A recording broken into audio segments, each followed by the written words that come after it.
Hello World Selection community, I'm your host MB32 and today I have some guide. It's how to play Europe in Ranked. It's an updated one. I want to update because it's been a while. I think I also improved a lot since the last guide that I made. And I also think it will be nice because now I have a better mic. I know a little bit more in the game. I'm a bit more committed into the game, so hopefully I can provide you a bit more information and maybe you'll improve. So, what do you start with when you are in Bronze Age, Stone Age? What are you doing? We're not even Bronze Age yet. So I can tell you all kind of strategies, all kind of things that you can do, but the very core doesn't change. And that is, you need to make a warehouse immediately next to your berries. If you have the fish, grab the fish. Make a warehouse near the fish, but most often you won't have fish, so make a warehouse next to the berries. If you can make it next to the wood, make it next to the wood. Now you produce workers, no problem, but you also need to make a house. I already made a mistake, but that's fine, you can do mistakes. A little bit mistakes doesn't mean you're bad, it means that you're human. Humans make mistakes all the time. Now you take one worker that got out from the altar and start pumping the houses. Just pump them out. Be generous with the houses, don't worry about it, just make them as a wall-like fashion. Up to this part is essentially the same thing as what I did with my other Stone Age videos. It's nothing fancy, but I just want to make sure we're on the same page. You want to split a little bit few workers on the berries occasionally. Too many workers on one berry will spoil the broth.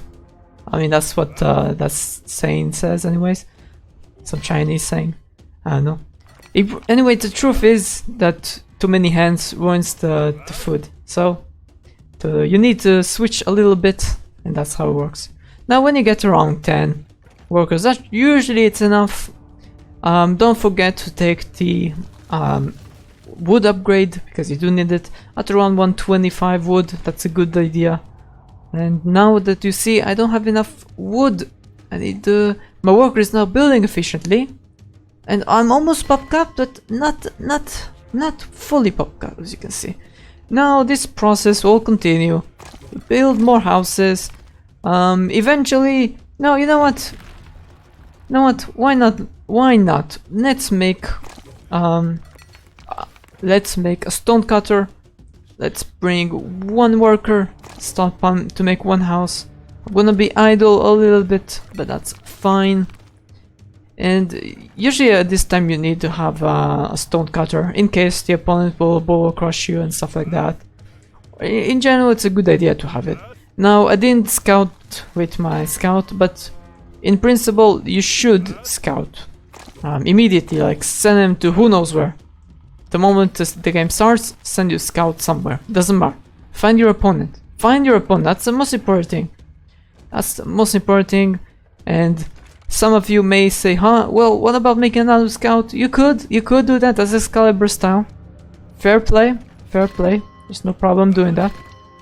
As you can see, my wood is a bit low, so I'm transitioning a little bit my workers. I need to maybe set up my workers a bit more efficiently. Send a bit of my workers to that, send them there a little bit. You just need to manage it, there's no problem. And yeah, that's essentially the idea. You manage your economy at the early phase. You make the stone cutter. If you do bower crush, well, you probably watched the video on how to do bower crush. I'm not gonna really state how to do it here. But you also need to make some pits if you want to make warriors, slingers, I don't know, whatever you like. You need to make sure you have some defense capability, because the opponents will definitely be aggressive. Never be on the idle side. You have to be prepared. And when you have around 30 workers, which I have 30 workers, then you can start pumping out military units like slingers, warriors, etc. And that's essentially all you need for the starting age. If you don't want to be aggressive, so make slingers, that's more than enough to defend, and make bulwarks around your base. around your base, like here, here. It's a good idea to actually block this entrance. And yeah, just do that and start pumping out your temple somewhere. Like here, I don't know. And you do that. Now I'm gonna skip this part because it's pretty basic. So see ya in a second. Okay, now we are back. Now when you reach this next stage, well, it's time to make a farm. It's time to make a farm. Now, as you can tell, I don't have a lot of food. I actually didn't even finish building all the houses, which is not good, but you manage. Now, because in this game I was like, I don't really care about hunting, so I didn't hunt. But in principle, with the slingers you can go a bit further and hunt the animals. Like for instance here, there are a few animals here. I'll send them there to hunt them. And my remaining workers, which are idle now, which is definitely not good. Not good at all. And I'll upgrade a few houses because, well, it's not good to be idle. As you can see, there's a few animals here. Hunt them, don't forget that. If you need food, always hunt for animals near your base. Go there, take the food, that's very important. And now I still have idols, that's not good at all. And I need to make houses as well. This base is very protected, but as you can tell, you need houses. So we sent a few workers to the outskirts to build a few houses. And I'm also upgrading a few buildings here and there. Not a problem, not a problem. Now, I'm wondering if you should get iron that early on, because now you need iron to upgrade your stonecutter. However, you still have slingers, and slingers are very strong as an early phase unit because it is stronger than Bronze Age archers, even European archers, which means a lot. So it's enough as long as you keep the stonecutter on, keep it alive, make sure it never goes down, because if it goes down you cannot make slingers. And I forgot to upgrade the slinger's accuracy, which is an important one, but no problem, not a problem. Anyways, you want around 30 slingers to defend your base. You could have 20 and a bit is also fine. It's just to make sure you're not gonna die from random harassments and stuff like that. Now I'm gonna be soon pop capped, so I'm gonna make the next age upgrades, making sure. Well, my workers for some reason went to the other side, which could happen. The AI is not so advanced. Now here is a new information for those who don't know. You do not need to upgrade your bulwarks to reach Iron Age, which is a very, very important stage. Very important, well, buff for Europe. Because that means you could, in principle, age up and do not spend the extra wood on that, which is very valuable. So, anyways, but you still need to upgrade, obviously, to a barracks. But that's fine, that's fine. Now, when you actually have the pop upgrade, and you need to upgrade all of the houses, and you need more workers, more workers, you always need workers. Workers, you always need them. So, at that stage, you just continue pumping them until you have around 60 workers. So, I have time, I have a lot of workers to pump. A lot of workers to pump. That doesn't sound right, but anyways, that's how it works. And let's see, how many workers I have here? We're gathering. That's not enough, not enough. Anyways, I am upgrading quite a few. Might as well send those few to the food, because it doesn't look like a lot. And yeah, that's about it for the Stone Age, because honestly, at Bronze Age, there's not much going on in the Bronze Age. You just need to defend, manage your economy, make a big army, and if you want you can send the slingers to harass the opponent. Send the mass slingers. If they're not attacking you, send the mass slingers, try to harass the economy of your opponent, and that should be more than enough at that stage. But at the high level, you'll probably have a lot of battles in the Stone Age, which could be Bulwark Crush, Warriors, Slingers, and you need to make sure you have defenses ready for that. So, now that I have all the houses, I should have gotten that in Stone Age, but well, whatever it is, I got it eventually. Now workers, as they are going to the other side, which God knows why, I have no idea why they do that. They just do whatever they want to do. Let's say it that way. Just do whatever they want. Just do it. I don't know why they're doing it. Just do it. Anyways, I think I have enough workers and iron. Not really. Now there's an option. It's a trick. Instead of deleting or upgrading this bulwark, this stone cutter, you could make another stone cutter. Yeah. Just to keep this stone cutter available in the Stone Age, in the Bronze Age. And when you want to age up to Iron Age, you could delete it. However, because we are in the video, in the guide, we're gonna upgrade this one. There's no problem. Even in a normal game, there's not many opportunities where you actually need to keep it alive for long. Usually, the singles will die eventually, and you're just gonna upgrade those pits one way or another. It doesn't matter much. Now, what do you do next? Like, you're gonna go to the... Yeah, now they are being upgraded. Well, while they're being upgraded, I might as well give that a second. Make sure the farms are up and running. That's great. Let's do that. And now we want to get some stuff. We can take all of this if we want to. Well, all of them are good. The most important one is actually the archer damage, because usually archers are valuable. Because of singers, you need something to deal with them. So archers are much more valuable. But for this purpose, I just took the armor efficiency because I like it. Now, some may ask, well, do you actually get the attack range, increase the range of archers? Not that important, not really important. This is important because in Iron Age you can get heavy spearmen, and heavy spearmen are valuable. You can make as many barracks as you want. Usually 5 is sufficient. You don't need more, but you don't need iron. Iron is valuable. So yeah, now you see you can age up. You don't need this to upgrade them.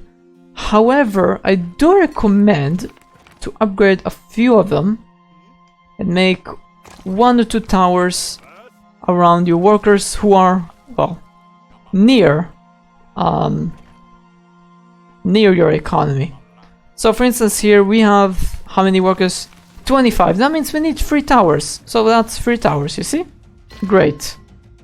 That's all you need. We have 10 here. We have how many workers here? 12? Well, we need 1 more tower then. Great.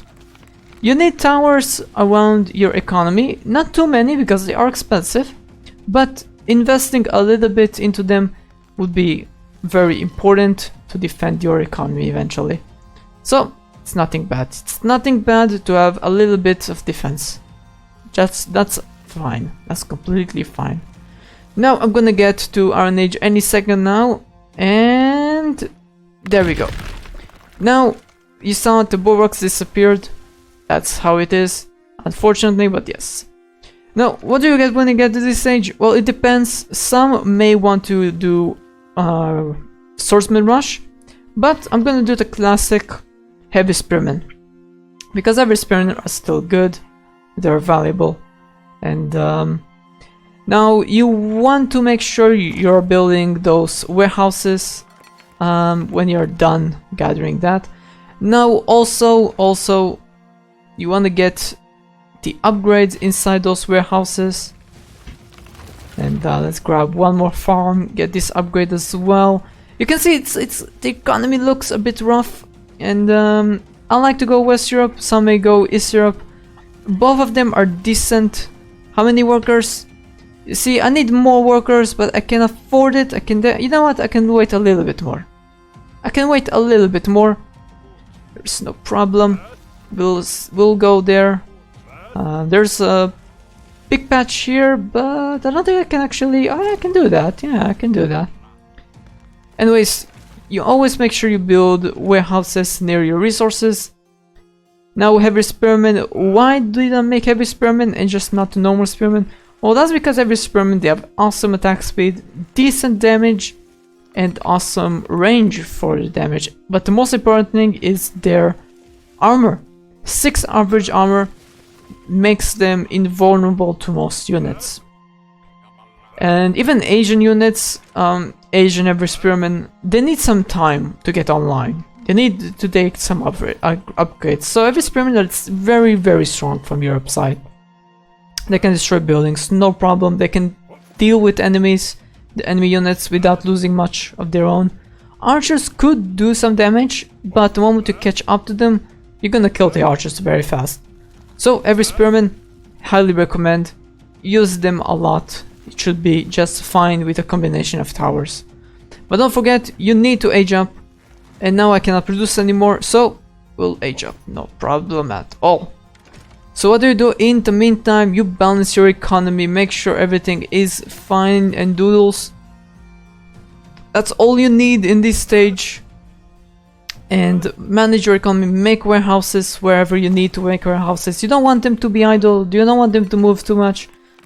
I mean, that's essentially the same even with Asia. But for Europe, we want to make sure wood is very important, because wood runs fast, it goes away fast. So managing this is crucial. And I'm moving a little bit because I see my wood is going down and I don't want it to go down. I want it to be floating around. I always want it floating or goes up a little bit. It's important, it's valuable. So yeah. And in battle, you'll produce them a lot, so it's important. Alright, let's skip this part because that's all there is for this age. Be back in a second. Alright, we got to medieval. So, what do you do when you reach medieval? Well, I just want to one thing say before that, and very important, you need to upgrade your farm, upgrade your warehouses, especially warehouses near iron, because you get extra storage efficiency, which is very, very valuable. Now, one thing I didn't say, there's all kinds of cheesy strategies that you could do in Iron Age for Europe.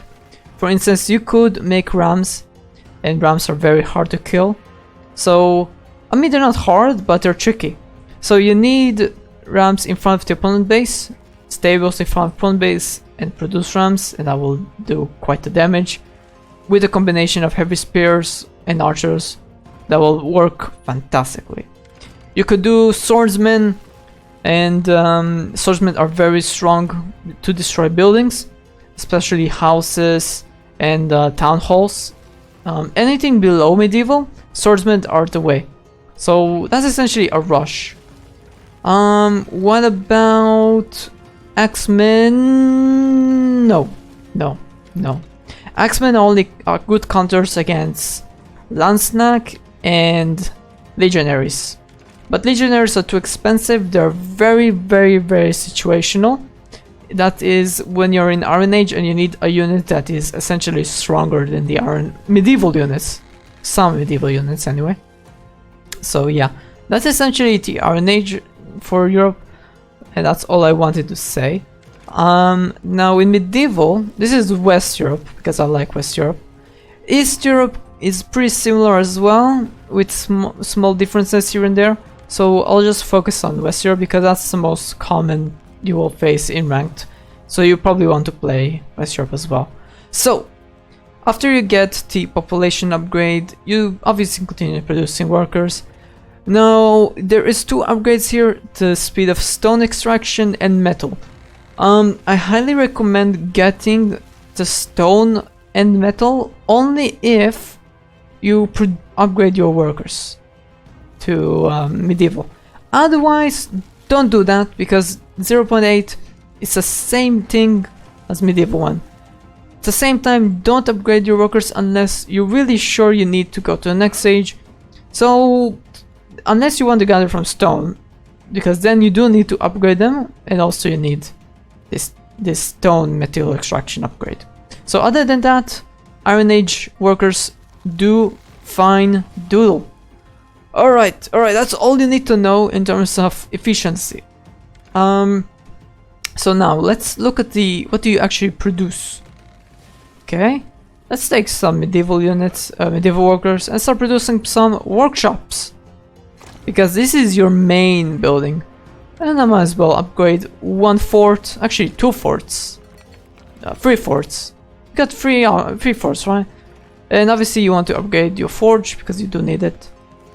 And I might as well upgrade the houses. It's expensive, but you can afford it when you have a good economy. You can slowly afford it. Slowly. You slowly upgrade everything. Now, the biggest unit in West Europe is, well, you have heard it, I guess, from my videos. Onagers! I'll produce 1 onager. It will take 100 seconds or 80 seconds. 80 seconds. And there's also... Oh, did I ever change it? No, it just looks different. Now, there is a spearman. I'll take him out in the meantime. I'll also upgrade those 2. The most common units that you'll use in medieval as West Europe is onagers, towers, and longbows, or just European archers. So in principle you don't even have to upgrade the barracks. You can just make archers from this. Very cheap, they don't cost any wood, and they're not that bad. They're not amazing, but you can get them the sharper tip, which will improve their damage and make them a little bit more stronger. Now, should you make pikemen? They're not bad, they're decent, but you just have better options. The better option is onagers, and don't forget to get the onager speed. That's valuable. So onagers, European towers, Western European tower, look at the amount. There's a lot of damage, but the most important thing here is that they have the crossbow damage and they have a Landsnack armor, and that's the most significant part. Now, while they did nerf onagers, they reduced their DPS, they make their turning speed a bit slower, so now they turn very slowly. But even then, they are very strong because they have so many projectiles. So those projectiles will guarantee a hit on something. So when you have a lot of them, when you have 3 or so, or even if, yeah, 3 or 4 or 5, I don't know, something like that, they will annihilate every building in the path, every unit in the path. Naturally, the counter to them are archers or melee unit that can get close to them, but archers are usually the common option. So that's all you need to know for medieval, because medieval, plain simply, are, well, for West Europe, that's just onagers and longbows and towers. That's all you need to know. Yeah, it's kind of dumb, but it is what it is, you know? It is what it is. So, I'm just gonna skip it. In 1 second we'll get to medieval. Okay, so now we got to medieval. Late medieval anyway. So obviously you still produce workers, you always produce workers. And what do you do with late medieval? Well, onagers are still strong, towers are still strong, but there is a better option which even counters, well, onagers. So that is cannons. You get cannons, and don't forget to get their ballistic upgrade because that's important. So we're gonna wait until the cannon goes out. In the meantime, I'll just want to briefly mention, you don't need to get that. That's fine, but you don't have to. The most important thing to remember that when you get to medieval, don't forget to get late medieval, the storage efficiency, and I just want to mention briefly about units you can get from other buildings. In principle, you just need to get longbows. That's the most important unit.